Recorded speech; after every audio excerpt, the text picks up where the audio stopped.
Welcome back to the Grow Your Business for Good show. This is the podcast for coaches, consultants, and mission-driven business owners who want sustainable, values-aligned marketing strategies that actually work.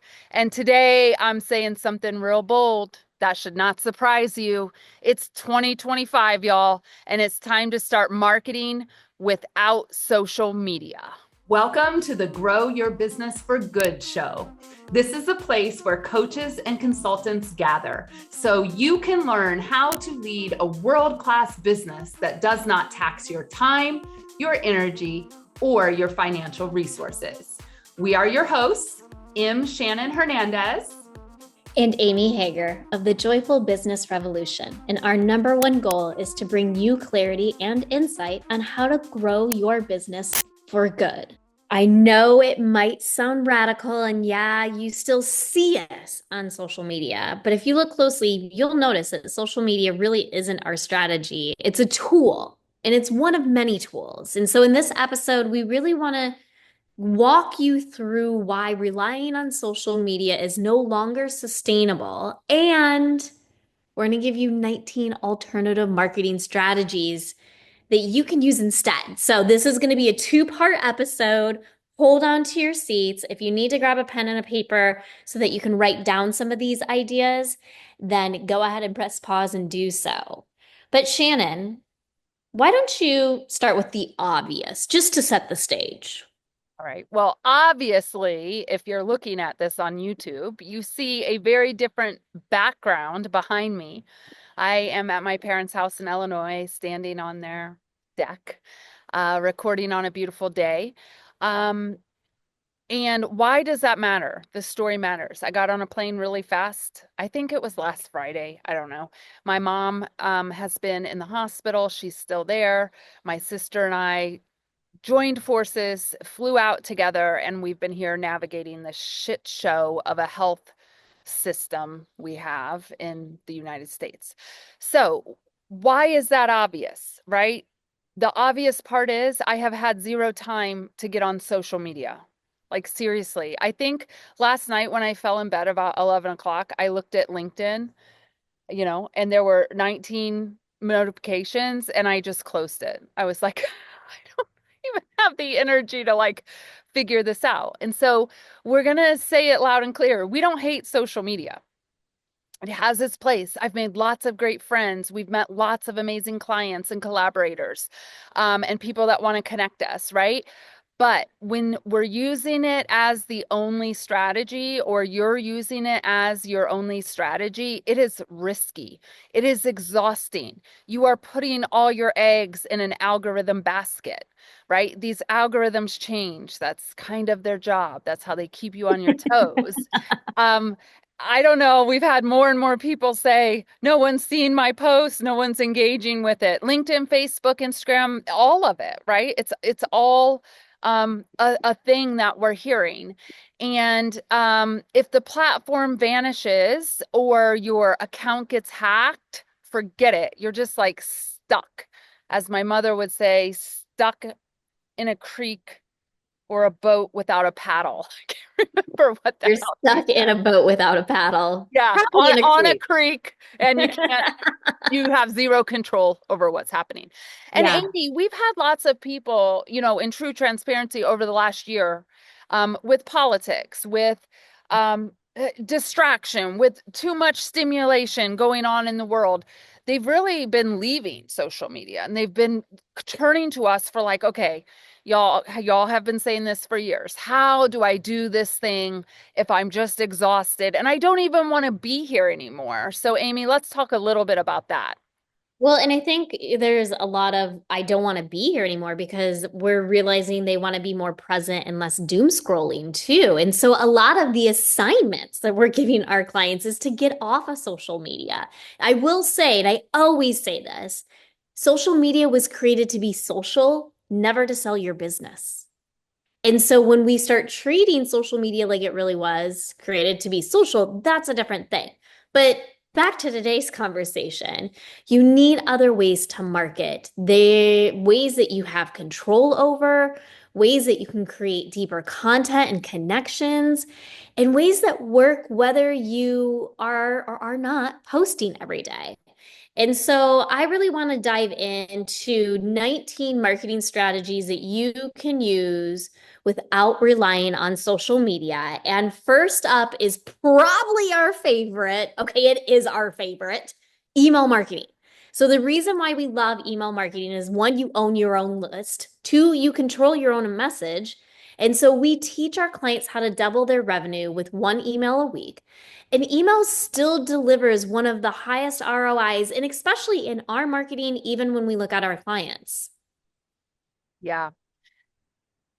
I've been telling people lately that email is my love language, and some of them look at me like, what the hell is wrong with her? And then some of them are like, oh, yeah, me too. You're going to get along great.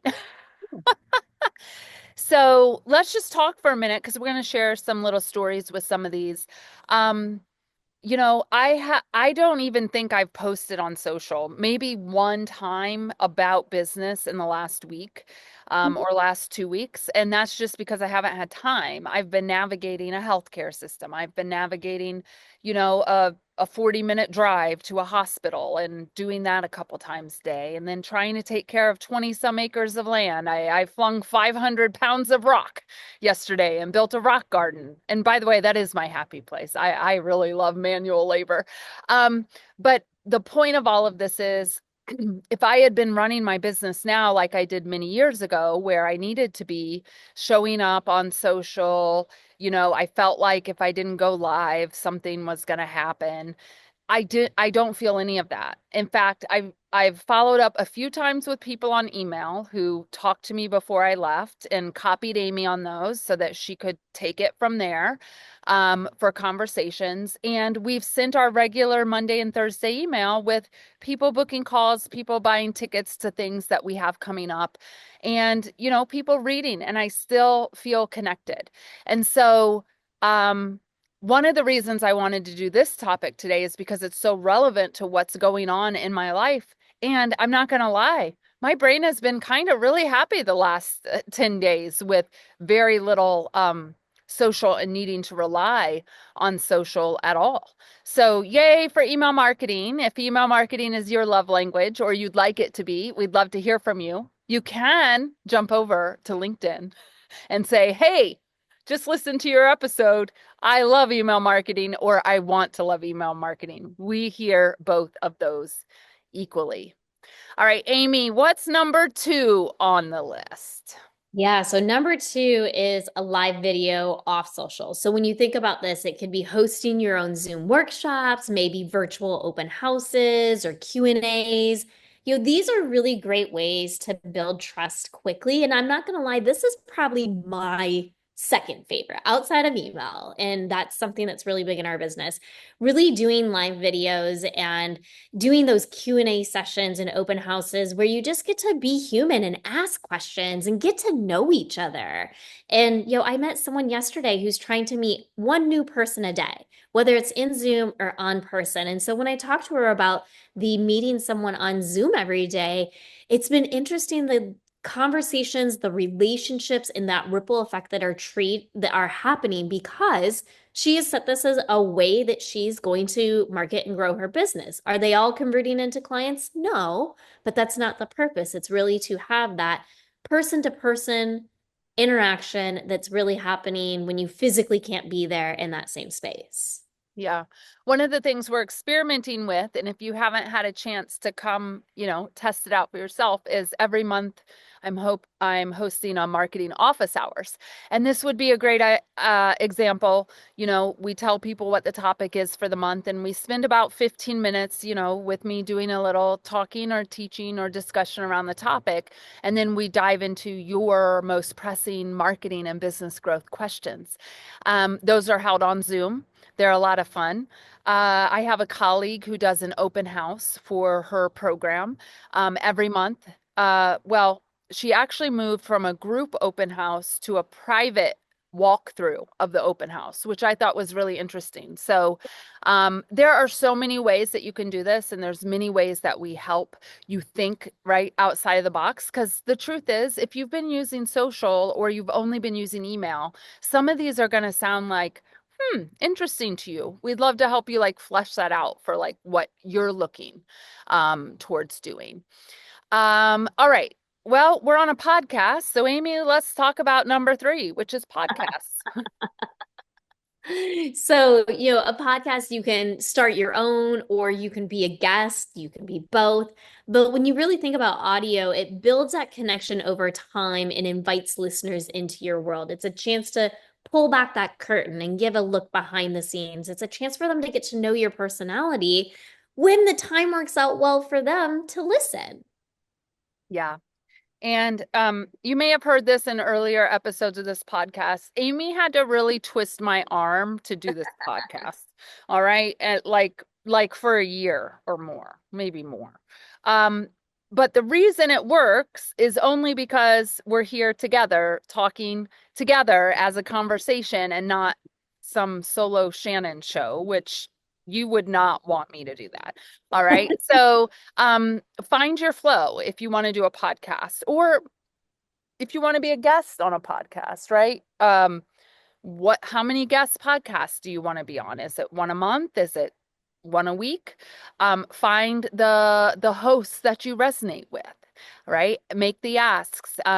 There's no wrong or right way, but had I been siloed talking to myself, this would have never happened. So this is why we use video, so we can see each other and talk to you, all you lovely people.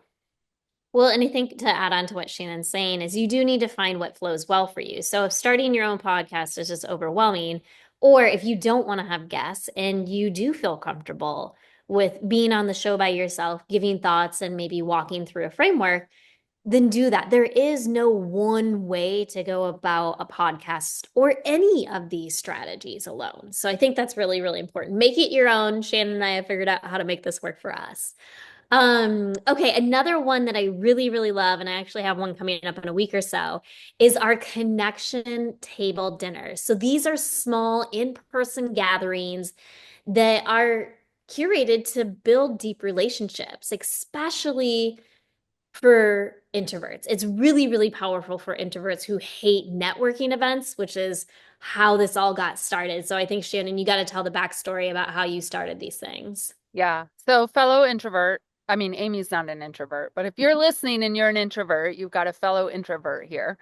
Um, just a side note, I asked my dad yesterday, like, Dad, what did you do in the waiting room? Because I had to go like track some doctors down. And he's like, well, of course, I like started a conversation with everyone in there. And I'm like, why would you do such a thing? And he's like, what's that mean? And he's like, I can tell if people don't want to talk. And I'm like, yeah, I'd be that person. Don't talk to me. So how This to is why connect? Shannon created the connection table right there. Absolutely. This is why the connection table was created, because there's a couple things really here. I think that's important. First of all, if you like this connection table idea, you can be a great extrovert and do it. My sister Christy holds Pinnacle dinners in Charlotte. She kind of came to a connection table that Amy and I hosted and ran with it and asked if, could I do this? Hers are much larger. There's not so much um, form to them. For mine, I like to keep it at 8 people, so 7 guests and myself. We have a theme. The theme this month, because I'm holding one next week in New Jersey, is purpose. I have an author who's coming and has written a book on purposology and purpose. And so for me, the connection tables were born out of a couple of things. Loud networking where I was overstimulated. Usually in New York City with either a lot of people, and the goal was like to speed network, which is not going to ever work for me. I never did speed dating. I'm certainly not doing speed networking. All right. Or loud environments. I'm an HSP with an audio sensitivity. If you don't know what HSP is, it's highly sensitive person. So any background noise, I cannot even focus on the person talking to me. So that was another reason for the connection dinner, which meant I had to be in a place where I could hear people around this round table of eight, but also that was very important when I was looking for a space because we actually sit in a beautiful restaurant on the Hudson River called Chart House, and they move so that nobody's behind where I'm sitting. Right? So that was super important. Another thing is a lot of the networking events in New York City, New Jersey, they're more like um social events. They're happening in bars or like places like that, and that just isn't aligned with my values. So I put my thinking cap on years ago and said what would be joyful for me, and it would be to share beautiful food, beautiful beverage, and beautiful conversation with a group of people. um and so that's what we do. And Amy has adapted this. I'm going to let her tell you kind of her spin on it. So you have like the extrovert in Charlotte who's doing larger dinners with no theme, no structure whatsoever. You've got the introvert in New Jersey who's doing seven guests plus herself at a round table in a quiet location, and we go deep. We are there 5:30 to 8:30. And there are often times where my introvert is like at 8:30, I'm like, I gotta wrap this up and like get out of here, right? Amy, how do yours work? Yeah, so I like to do mine when I'm traveling in different cities. And so I always find someone to co-host with me because I don't know the local restaurants that well. And kind of like Shannon's, we pick a theme, we stick to that theme, and it really helps everyone focus. But also it really is, I'm meeting new people at every single table. And I do them also in DC, where I live, and I have someone that I co-host with in DC too, so that way we're both extending the invitation, and we're able to really connect people that are in our networks to each other. And it's been really cool to see what friendships come from those. And I think that's the beautiful part of the structure of this, is that conversation, that connecting with someone that you may not have met before, and just really having a great deep conversation on a topic that we're all talking about, so that there's not six different conversations, or someone complaining about how whatever went. It really does help that conversation really stay focused and flow. So I love that. Yeah. Okay, so why don't we move on to our next one? I really want to talk about recorded videos because I think it works really, really well for some to teach, to inspire, and really showcase their process. And simply uploading to YouTube, or even on a site that you host, like your website or anything along those lines, making sure you're utilizing it so that it's great for SEO. I think it works really well in lead magnets. We have clients that use video all the time, and I love it for them. Yeah. We're getting ready, and let's Amy make sure I put this in the show notes. We just launched Sales Page Help is here. And Mhm. it's a you can get on the interest list, and pretty soon that interest list, if you've said yes to the interest list, I am going to record bingeable 6 to 8 minute little tiny micro episodes, if you will, micro video tutorials or trainings on one tip to increase your sales page conversion, one tip to make it more clear, one tip to no more boring buttons will be Mhm. one episode. Um, so that's a great example. The I love it because I'm a teacher at heart. So if I can record a video and teach and either share my screen Mhm. right on Zoom so you can see the screen, or use my camera that's a document camera so I can walk through something, this is my jam. But if I just have to be a talking head on a video, forget it. But there are people who do great at talking heads on videos, right? And they don't want to showcase a process or showcase their framework or whatever that is. So once again, no wrong way, no right way. We just got to find a way that feels comfortable. I like the SEO possibilities for uploading to YouTube and to the website, right? People search YouTube, and they search online, and YouTube often shows up. So that would be a strong case for recorded video as a way to grow off social. I love that. And so then let's go ahead and move on to the next one, which is also a little bit common, but maybe not something that everyone thinks of. The online networking groups. There's Slack, there's Mighty Networks, there's Zoom-based gatherings, non-traditional social media that's full of warm people and warm leads. And I just did a great summit with our friend Sarah at District Bliss, and she has a Slack channel. And so it was really cool to be able to take part in that and be a part of conversations, be a part of an online, networking group. We are introducing, we are asking questions, and just kind of masterminding without physically being in the same space, but using an online platform to do so. Yeah, and I want to share and shout out Jess Sato. I've joined her social impact roundtable. It happens once a month.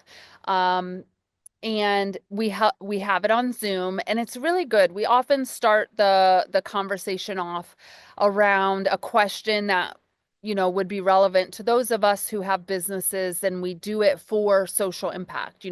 There's a piece of it for social impact.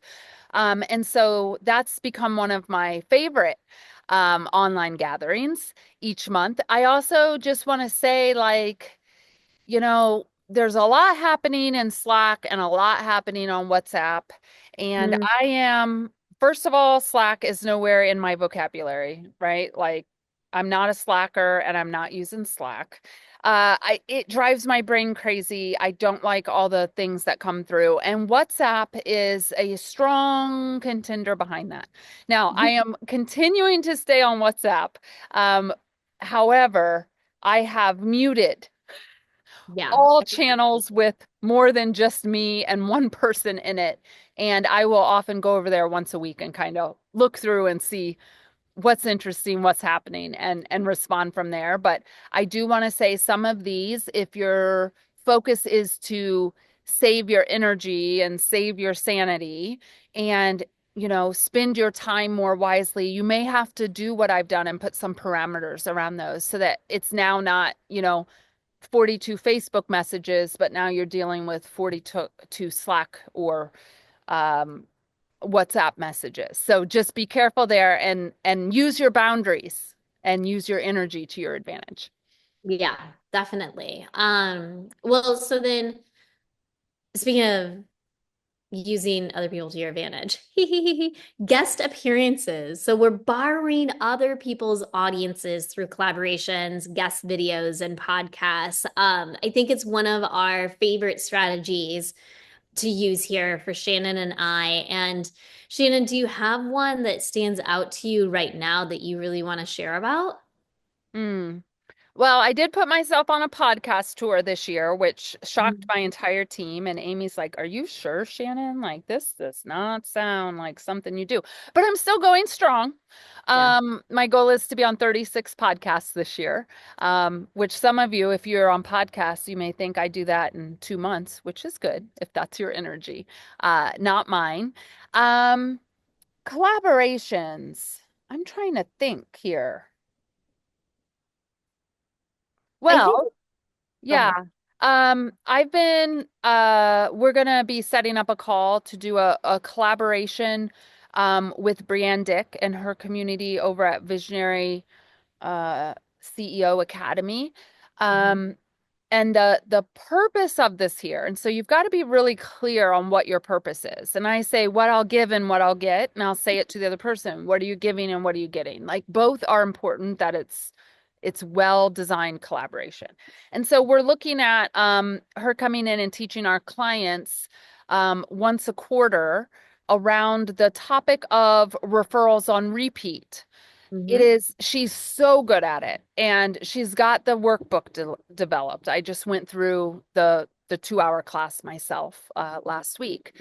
And then in return, we're wanting her clients to come to our something we're going to be doing around marketing and messaging for email, right? So Collaborations are great when you're clear. You've got to trust the other person. Brianne and I have been in each other's worlds for 7, 8 years, and we've collaborated many times on things.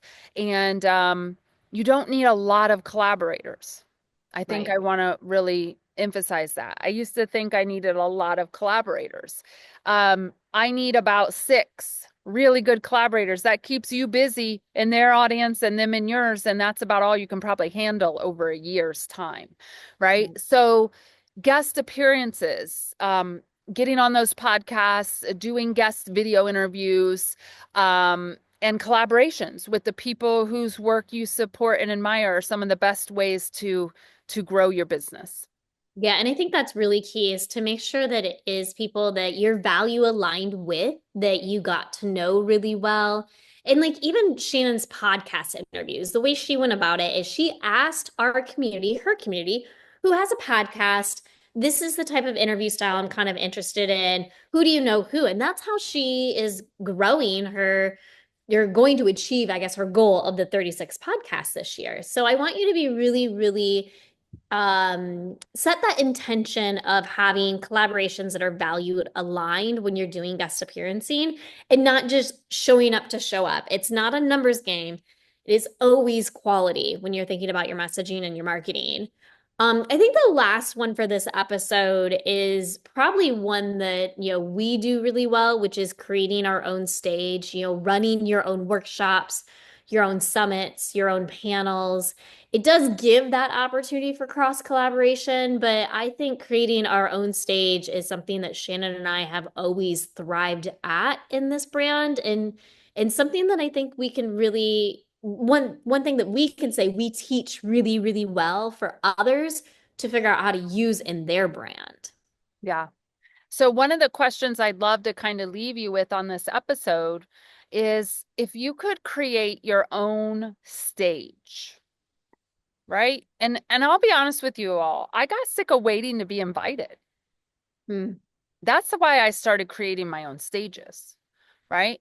And your stage can be virtual, your stage can be local, your stage can be a connection dinner, your stage can be a conference. But if you wanted to create your own stage, what would you be doing on it? What would feel good for you? Um, I have a few stages coming up. Well, we've got the connection dinner next week in New Jersey. At the end of the month, I'm partnered up with a photographer, and we're running a 3-hour workshop on visual branding and mission-driven storytelling in New York City. And then my sister and I are running a one-day retreat called The Reset at the end of June in New York City, helping people own their message and own their authenticity. So there's no one, we've said this a million times in this episode. There's no one way to do this, but it needs to be a way that feels really good for you. And that highlights your expertise and your personality and your joy. Because as we all know, you can have the best content in the world, but if you're as interesting as a doorknob, it ain't gonna work. All right. People want to work with people they love, they trust, that inspire them, that they energetically resonate with. So, whatever you do, make sure your energy is on point for these things. Right. So we're going to wrap this one up and we're going to have a part 2 to this episode series. But I just want to re-hit the sucker home. If you're ready to stop relying on algorithms and build a marketing plan that works for you, and you're not for sure where to even get started, please come schedule 20 minutes with me. I would love to explore, see what might fit well for you. If there's a way that Shane and I can help you with that, of course, we want to do that. And I really want to thank you all for tuning in to this episode of Grow Your Business for Good. And if this episode gave you some ideas, share it with your business bestie. And marketing should never, ever, ever cost your sanity. So we want you to make it sustainable. So until next time, we want you to choose joy, build trust, and don't let social media hold your business hostage. We'll see you soon. Bye. Adios.